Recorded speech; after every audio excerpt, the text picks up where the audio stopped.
بسم اللہ الرحمن الرحیم۔ اللہ کے نام سے شروع جو نہایت مہربان رحم والا۔ نحمده ونصلي ونسلم على رسوله الكريم اما بعد فاعوذ بالله من الشيطان الرجيم بسم الله الرحمن الرحيم ان الله وملائكته يصلون على النبي يا ايها الذين امنوا صلوا عليه وسلموا تسليما اللهم صل على سيدنا ومولانا محمد معدن الجود والكرم وآله وبارك وسلم۔ ایک سلام جس کا بہت زیادہ رواج ہے، آقا لے لو سلام اب ہمارا۔ اس سلام کے اندر ایک مصرع یہ ہے، امتی کیا خود خدا ہے شیدا تمہارا۔ امتی تو نبی پر شیدا ہے ہی، خدا بھی نبی پر شیدا ہے، اس کا یہ مطلب نکلتا ہے۔ امتی کیا خود خدا ہے شیدا تمہارا۔ تو اللہ تبارک و تعالیٰ کے لیے شیدا کا لفظ بولنا یہ کیسا ہے۔ ایک دوسرا سلام بھی جو بہت زیادہ پڑھا جاتا ہے، سرور عالم شاہ مدینہ لے لو ہمارا سلام۔ اس سلام کے اندر بھی جو شعر ہے وہ شعر زیادہ تر لوگ شوق سے پڑھتے ہیں کہ جن پہ خدا خود شیدا ہوا ہے وہ ہیں نبیوں کے امام، لے لو ہمارا سلام۔ تو اس میں بھی جو ہے اللہ تبارک و تعالیٰ کے لیے شیدا کا لفظ ہے کہ جن پہ خدا خود شیدا ہوا ہے۔ تو اللہ تبارک و تعالیٰ کے لیے شیدا کا لفظ بولنا کیسا ہے، شریعت اس بارے میں ہمیں کیا کہتی ہے۔ فتاوی شارح بخاری کے اندر مفتی شریف الحق صاحب ارشاد فرماتے ہیں کہ اللہ تبارک و تعالیٰ کو شیدائے محمد کہنا بھی جائز نہیں، یعنی اللہ تبارک و تعالیٰ کے لیے شیدا کا لفظ استعمال کرنا جائز نہیں، کہ اس میں معنی سو کا احتمال ہے۔ شیدا کا معنی آشفتہ، فریفتہ، مجنون، عشق میں ڈوبا ہوا عاشق۔ تو کچھ معنی اللہ کے لیے مناسب نہیں ہے، اس کے کچھ معنی، اس لیے اللہ تبارک و تعالیٰ کے لیے یہ لفظ شیدا بولنا جائز نہیں۔ تو اب سلام میں یہ جو اشعار پڑھے جاتے ہیں تو وہ پڑھنے سے ہمیں بچنا چاہیے۔ جو سلام پڑھانے والے ہیں وہ خاص دھیان رکھیں کہ یہ اشعار نہ پڑھائیں، یا پھر اس میں کوئی مناسب تبدیلی کر کے اس کو آپ پڑھیں، اس طرح نہ پڑھیں۔ صلاۃ و سلام پڑھنے میں ایک اور غلطی ہم کرتے ہیں، جب بات نکلی ہے مجھے اللہ کے بارے میں بتانا ہے لیکن سلام کی بات آئی ہے، تو ایک اور غلطی سلام میں ہم کرتے ہیں عام طور سے، کعبے کے بدر الدجا تم پہ کروڑوں درود، یہ بھی پڑھا جاتا ہے عام طور سے۔ اس کے اندر ایک شعر جو پڑھتے ہیں لوگ وہ میں بتاؤں آپ کو، کہ کر کے تمہارے گناہ مانگیں تم ہی سے پناہ، تم کہو دامن میں آ تم پہ کروڑوں درود۔ اس میں ہماری غلطی یہ ہوتی ہے کہ ہم حضور سے پناہ مانگتے، کر کے تمہارے گناہ مانگے تم ہی سے پناہ۔ پناہ کس سے مانگی جاتی ہے؟ جس سے ہم بچنا چاہتے ہیں۔ اعوذ باللہ من الشیطان الرجیم، میں اللہ کی پناہ چاہتا ہوں شیطان مردود سے۔ ہم شیطان سے پناہ مانگتے ہیں، شیطان سے بچنے کے لیے۔ ہم گناہ سے پناہ مانگتے ہیں، گناہ سے بچنے کے لیے۔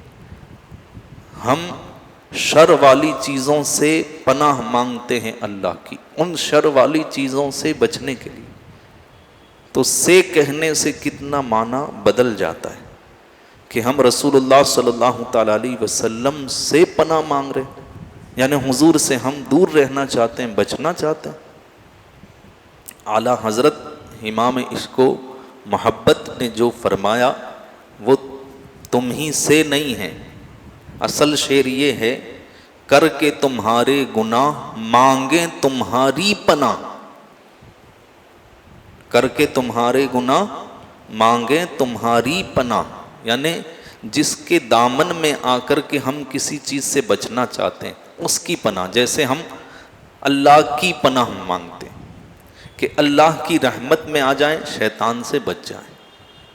اس کو ایک مثال سے میں سمجھاتا ہوں کہ بارش ہو رہی ہے تو آپ چھت کی پناہ لیتے ہیں بارش سے بچنے کے لیے، تو چھت نے آپ کو بارش سے بچایا، آپ نے چھت کی پناہ لی۔ تو اسی طرح ہم کہتے ہیں کر کے تمہارے گناہ مانگے تمہاری پناہ، کیونکہ گناہ کر لیے تو اب گناہوں کی سزا ملنی ہے، تو پھر ہم سزا سے بچنے کے لیے تمہاری پناہ مانگتے۔ تو یہ مطلب ہے اس کا۔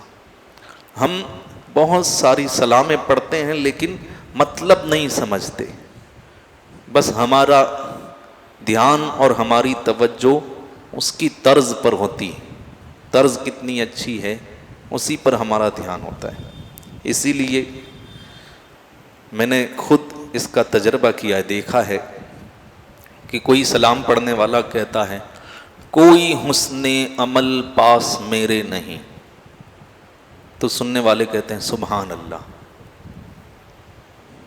کوئی حسن عمل پاس میرے نہیں، یہ سبحان اللہ کہنے کی جگہ ہے، یہ تو اللہ اکبر کہنے کی جگہ ہے کہ ہمارے پاس اچھا عمل نہیں ہے، اس پر خوش نہیں ہونا چاہیے، سبحان اللہ نہیں کہنا چاہیے، یہ تو اللہ اکبر کہنے کی جگہ ہے۔ لیکن ہم اس میں بھی کیا کہتے ہیں سبحان اللہ، ہے نا، ہم سمجھتے نہیں ہیں۔ دعا میں بھی ایسا ہوتا ہے، دعا مانگنے والا دعا کرتا ہے کہ ہمارے گناہوں سے لرزے زمین، ہمارے گناہوں سے روئے پہاڑ، تو کہتے ہیں آمین۔ تو آپ سنیں تو صحیح کہ دعا میں کیا کہا جا رہا ہے، پھر آمین کہیں۔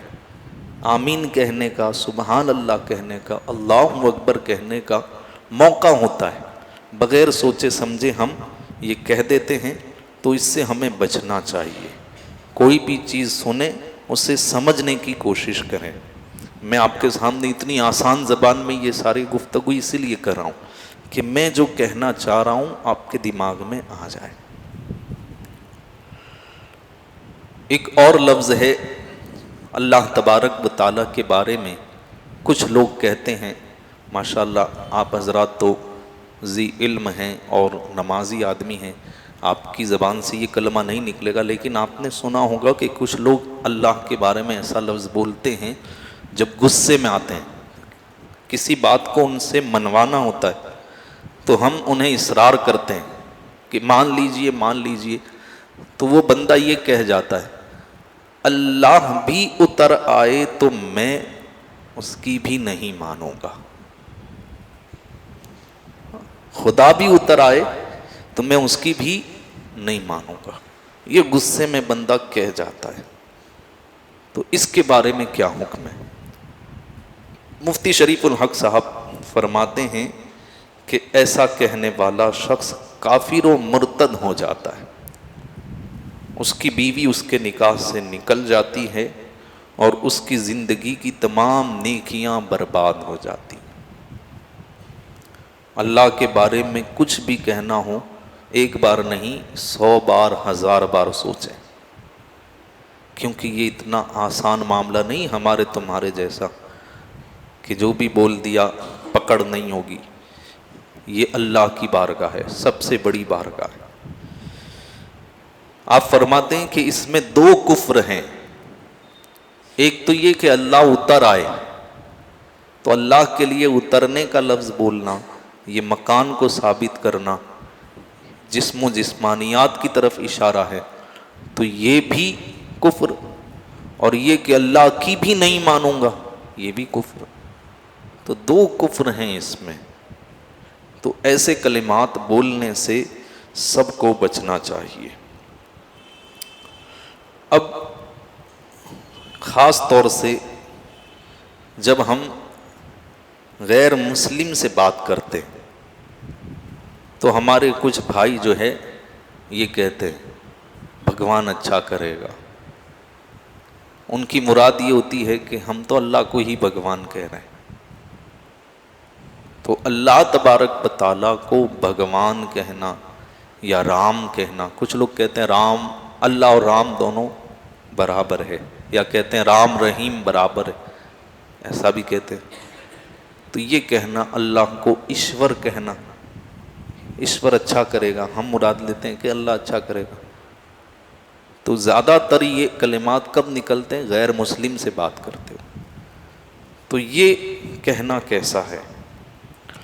تو مفتی شریف الحق صاحب فرماتے ہیں کہ بھگوان اور رام کے جو حقیقی معنی ہیں ان پر مطلع ہوتے ہوئے جو شخص اللہ عز و جل کو بھگوان یا رام کہے وہ بلا شبہ کافر اور مرتد ہے، اس کے تمام اعمال حسنات کارت ہو گئے، اس کی بیوی اس کے نکاح سے نکل گئی، اس پر فرض ہے کہ فوراً اس سے توبہ کرے، پھر سے کلمہ پڑھ کر مسلمان ہو، اور اپنی بیوی کو رکھنا چاہتا ہو تو پھر سے تجدید نکاح کرے۔ اگر بھگوان کا معنی اور رام کا معنی معلوم ہے تو عام طور سے لوگوں کو معلوم نہیں ہوتا، وہ یہ سمجھتے ہیں کہ اس کا معنی خدا ہوگا، تو اسی لیے وہ اللہ کو خدا کہنے کی جگہ بھگوان یا ایشور یا ایسے الفاظ کہہ دیتے ہیں۔ تو اس کا بھی سخت حکم ہے کہ یہ حرام ہے۔ اگر اس کا معنی وہ خدا سمجھ کے بھی کہہ رہا ہے تو اللہ تبارک و تعالیٰ کے لیے ایشور کا یا بھگوان کا یا رام کا لفظ کہنا یہ اشد حرام ہے، کیونکہ اللہ تبارک و تعالیٰ کے بارے میں صرف اور صرف ایسے کلمات کہے جائیں جو قرآن میں یا احادیث میں آئیں، انہی کلمات سے اللہ کو یاد کرنا چاہیے۔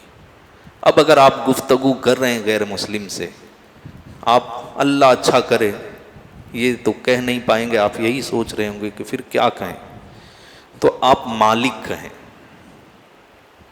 مالک اچھا کرے گا، مالک سب کا بھلا کرے گا۔ تو اللہ کا ایک نام مالک بھی ہے، مالک یوم الدین، تو آپ مالک کہہ دیں تو وہ بھی سمجھ جائے گا اور آپ بھی گناہ سے بچ جائیں گے۔ تو یہ ضروری ہے کہ ہم علم دین حاصل کریں تاکہ ہماری زبان سے ایسے کلمات نہ نکل جائیں۔ کچھ لوگ جب بہت زیادہ تکلیف میں ہوتے ہیں ان کی زبان سے ایک کفری لفظ نکل جاتا ہے، وہ کیا ہے؟ جب میں ڈوب رہا تھا تو اللہ کہاں تھا، جب میں پریشان تھا تو اللہ کہاں تھا، جب مجھ پر مصیبت آئی تھی تو اللہ کہاں تھا۔ ایسے کلمات کہنا، اس کے بارے میں کیا حکم ہے؟ مفتی شریف الحق صاحب فرماتے ہیں کہ جو یہ کہے کہ جب میں ڈوب رہا تھا تو اللہ کہاں تھا، ایسا کہنے والا شخص اسلام سے خارج ہو کر کے کافر و مرتد ہو گیا، اس کے تمام اعمال حسنات اکارت ہو گئے اور اس کی بیوی اس کے نکاح سے نکل گئی، اس پر فرض ہے کہ فوراً بلا تاخیر کلمہ پڑھ کر کے مسلمان ہو، اس کلمہ کفر سے توبہ کرے، بیوی کو رکھنا چاہتا ہے تو تجدید نکاح بھی کرے۔ اگر کسی پیر و مرشد سے بیعت تھا اور ان کا مرید تھا تو پھر سے تجدید بیعت بھی کر لے۔ تو یہ ہے کہ ہم غصے میں ہیں یا کسی بھی حالت میں ہیں، اللہ کے بارے میں گفتگو ہو رہی ہے تو بالکل ہوشیار ہو جاؤ کہ کوئی بھی ایسا کلمہ نہ نکل جائے کہ زندگی بھر کی نیکیاں آپ کی برباد ہو جائیں۔ کتنی محنت سے آپ نے نمازیں پڑھی ہوں گی، کتنی محنت سے روزے رکھے ہوں گے، کتنی محنت سے آپ نے پیسہ کما کر کے پھر اللہ کی راہ میں دیا ہوگا، یہ سارے کام آپ کے ایک کلمہ کفر کی وجہ سے ختم ہو جائیں، زندگی بھر کی نیکیاں ختم ہو جائیں، برباد ہو جائیں۔ اگر کسی کا اچانک بینک بیلنس بہت زیادہ برسوں سے محنت کر کے بھرا تھا اور خوب پیسہ اس میں جمع کیا تھا، اچانک سب غائب، تو اس کو اٹیک آئے گا کہ نہیں آئے گا؟ کہ 15 سال 20 سال 25 سال 40 سال سے اس میں جمع کر رہا تھا اور اچانک ایک ہی لمحے میں سب غائب، تو کتنا دکھ ہوگا؟